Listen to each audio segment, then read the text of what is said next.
महादेव के श्री चरणों का चिंतन करते हुए इन एक एक पुराणों को लिखा, एक एक पुराणों को लिखा, एक एक पुराणों को लिखा, और उसमें से एक शिव महापुराण को भी लिखा। और व्यास जी ने फिर अपने शिष्य श्री सूत जी महाराज को इन पुराणों को सुनाया। कई बार क्या होता है कि हमारे अंदर जो योग्यता होती है हम उसको ट्रांसफ़र नहीं कर पाते अपनी संतानों में, ये बहुत बड़ी हानि होती है।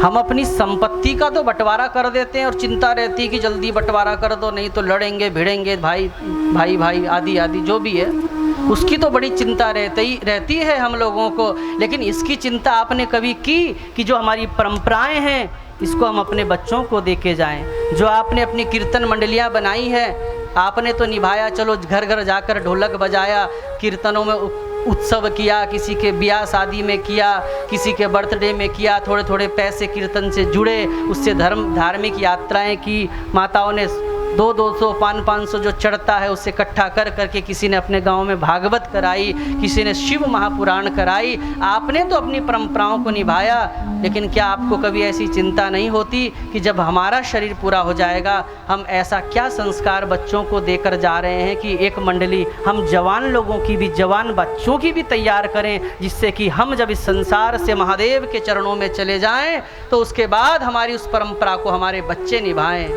ऐसी क्या योजना बनाई आपने? तो अगर आप हमारी इन परंपराओं को अपने बच्चों को सिखाकर न जा पाए और इस संसार से अलविदा कह दिया तो आपको सनातन धर्म की हत्या का पाप लगेगा।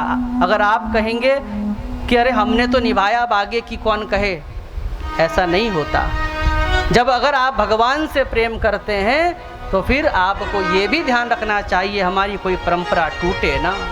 हम कोई त्यौहार मनाते हैं, दीपावली कैसी मनाते हैं, कभी कभी अपने जब आपको लगता है कि 50 साल से ऊपर के हो गए, अब बच्चों को आगे करके कैसे महालक्ष्मी की पूजा आपकी कुल परंपरा में होती है, बच्चों को आगे करके सिखाओ।